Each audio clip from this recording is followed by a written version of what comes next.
Bench اور بار کبھی اس طریقے سے آمنے سامنے نہیں آئے جس طریقے سے آج بار کا ایک حصہ بینچ کے سامنے خم ٹھونک کے آ گیا ہے۔ وہ قاضی فائز عیسیٰ کے خلاف صدر کی طرف سے بھیجے گئے ریفرنس کی مخالفت کرتے ہوئے اس کو تعصب پر مبنی قرار دے رہا ہے۔ وہ اس کو کسی صورت چلنے نہ دینے کی بھی دھمکیاں دے چکے ہیں۔ کہا گیا آگ لگا دیں گے،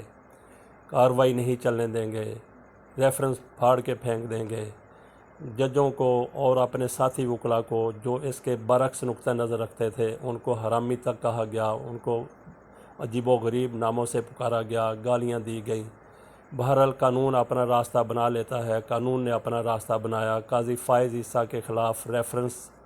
کے حوالے سے 1-2 سماعتیں ہو چکی ہیں، اگلی سماعت بھی چند دن میں متوقع ہے۔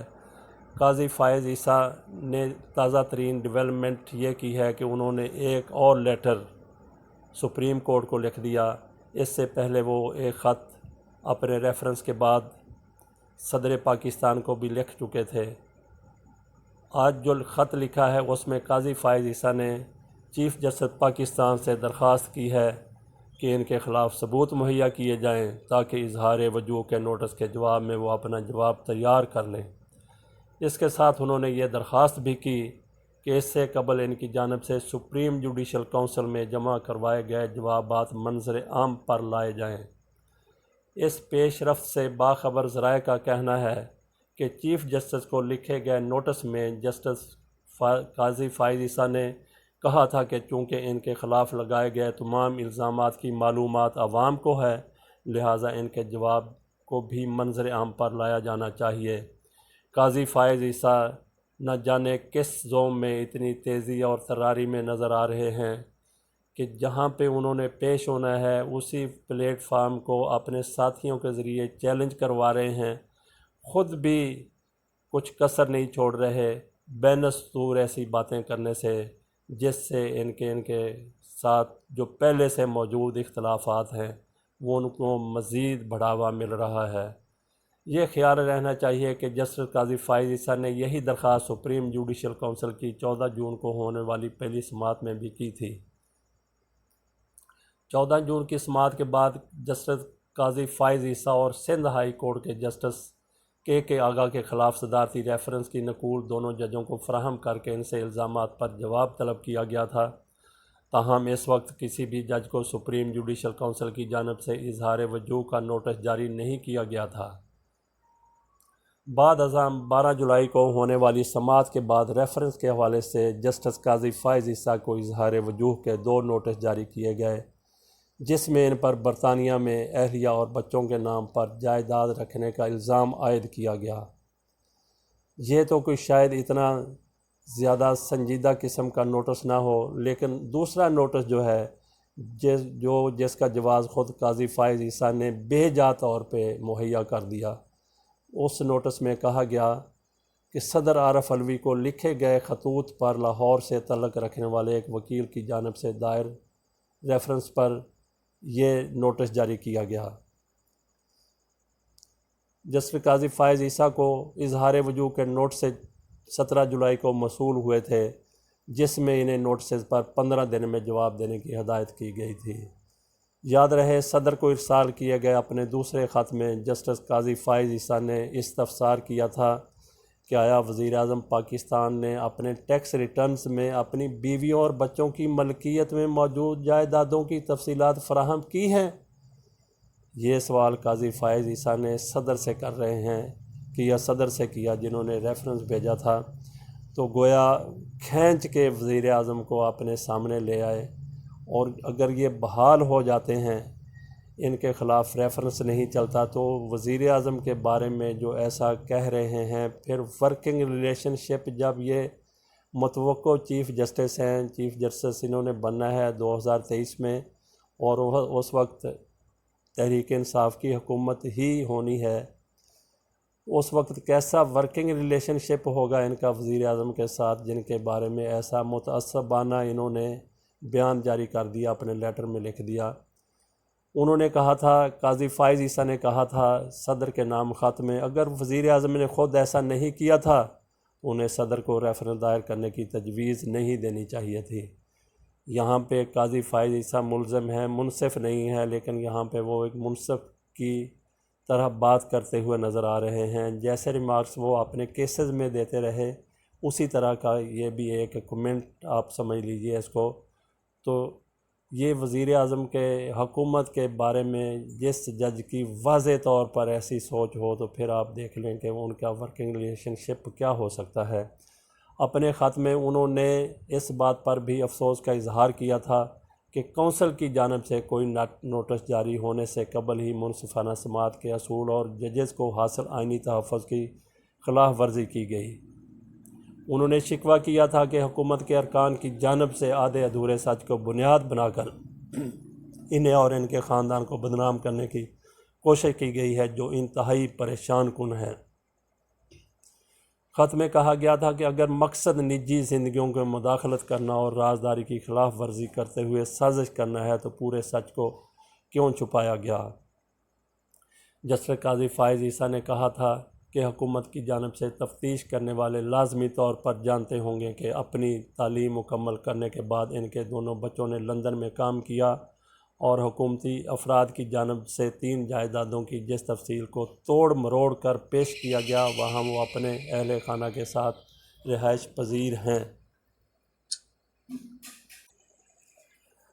قاضی صاحب کا مزید کہنا تھا کہ جائیدادیں ان کے نام پر ہیں جو اس کے مالک ہیں اور ملکیت چھپانے کی کوشش کبھی نہیں کی گئی۔ جائیدادیں کسی ٹرسٹ کے ماتحت نہیں، نہ ہی کبھی کوئی آف شور کمپنی قائم کی گئی۔ یہاں پہ بھی ذرا رکیے، یہ روئے سخن ان کا یہاں پہ عمران خان کی طرف ہے، جنہوں نے اپنی وہاں پہ گھر بنانے کے لیے آف شور کمپنی قائم کی تھی۔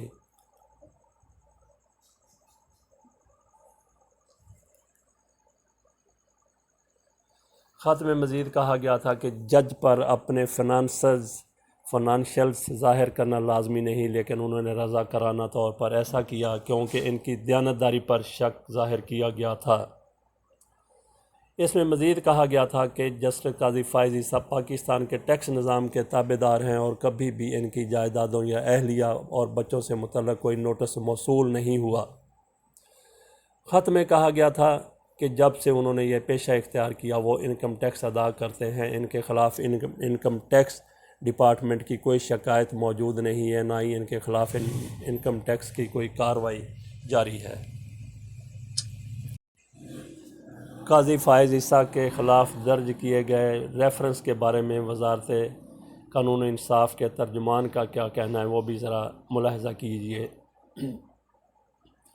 وزارت قانون و انصاف کے ترجمان اور وزیر اعظم کے دفتر کے اثاثہ وصولی یونٹ ARU نے ایک مشترکہ بیان میں دعویٰ کیا کہ انہیں اعلیٰ عدالتوں کے ججز کی برطانیہ میں رجسٹرڈ جائیدادوں کی مصدقہ نقول موصول ہو گئی ہیں،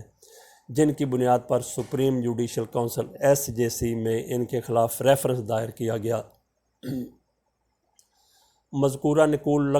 لندن کی نوٹرائزڈ ہیں، جنہیں برطانیہ میں موجود ہائی کمیشن سے باقاعدہ طور پر تصدیق کروایا گیا۔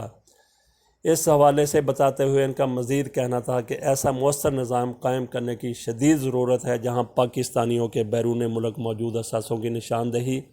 اور اس کے خلاف قانون کے مطابق کارروائی کی جائے۔ بیان میں مزید کہا گیا کہ مذکورہ بالا صورتحال کے پیش نظر اور عوام کے مطالبات کی روشنی میں غیر قانونی دولت پاکستان لانے کے لیے وزیر اعظم عمران خان نے حلف اٹھانے کے بعد فوری طور پہ تمام متعلقہ حکومتی شعبہ جات کے تعاون سے اپنے آفس میں ARU قائم کیا تھا، جس کے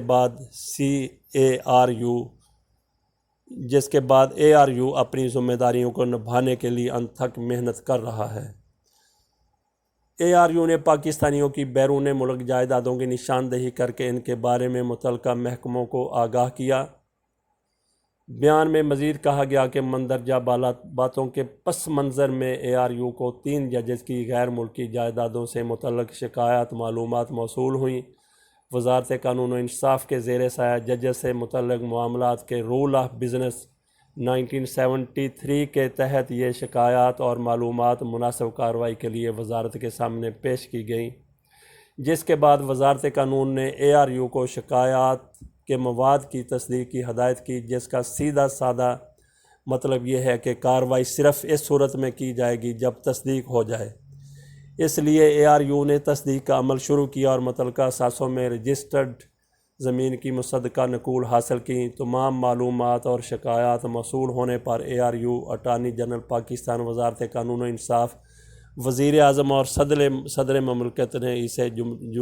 سپریم جوڈیشل کونسل کے سامنے پیش کیا۔ قبل ازیں اس سے قبل وزارت قانون نے وضاحت کی تھی کہ اس کے پاس کوئی ایسا نظام موجود نہیں ہے جس سے کسی جج کے اثاثہ جات کی چھان بین کی جا سکے، اس لیے اس پر ملک کے بہترین مفاد میں ARU اور FBR کے ذریعے عمل کرنا ضروری ہے۔ تو جسٹس قاضی فائز عیسیٰ کے حوالے سے معاملہ سپریم جوڈیشل کونسل میں جاری ہے۔ اس کے اوپر دیکھیے کیا فیصلہ آتا ہے۔ ان کی بریت بھی ہو سکتی ہے، اس میں کوئی شک نہیں، لیکن ذرا کوڈ آف کنڈکٹ کو دیکھا جائے جو ہر چیز کا باریک بینی سے جائزہ لیتا ہے کہ جج نے یہ بات کی، کیوں کی، کس حوالے سے کی، کرنی چاہیے تھی، نہیں کرنی چاہیے تھی، وزیر اعظم کو یہ کیوں بیچ میں گھسیٹ لائے، اداروں کے اوپر کس طریقے سے انہوں نے الزام تراشی کی اور کس طریقے سے اپنے ہی عدالتی سسٹم کے اوپر شکوک و شبہات کا اظہار کیا۔ یہ ویڈیو ہم بنا کے اسی چینل کے اوپر لگا چکے ہیں تفصیل سے کوڈ آف کنڈکٹ کے حوالے سے۔ تو وہ کوڈ آف کنڈکٹ کے حوالے سے قاضی فائز عیسیٰ کو ایک ایک چیز کا جواب دینا ہے۔ یہ بریت ان کی ممکن ہے، کوئی شک نہیں کہ ان کو بری کر دیا جائے، کیونکہ سندھ ہائی کورٹ کے جج اور سرحد اور خیبر پختونخوا ہائی کورٹ کے جج وہ ہو سکتا ہے کہ قاضی فائز عیسیٰ کی حمایت کرتے ہوئے نظر آئیں۔ تو سپریم جوڈیشل کونسل ہو سکتا ہے کہ ان کو بریت کے اوپر تیار ہو جائے، ان کو بری کر دیا جائے۔ بالفرض قاضی فائز عیسیٰ کو کوئی سزا نہیں ملتی، وہ خود استعفیٰ دینے کے لیے تیار نہیں ہیں، ان کی بریت ہو جاتی ہے، ان کی بحالی ہو جاتی ہے، تو بھی ان کا چیف جسٹس پاکستان بننا اور چیف جسٹس بننے کے بعد ان کا اپنی مدت پوری کرنا ناممکن نظر آتا ہے۔ آپ حکومت کے بارے میں جو کچھ کہہ چکے ہیں، اداروں کے بارے میں جو کچھ کہہ چکے ہیں، وہ اداروں کے لیے ناقابل قبول ہے۔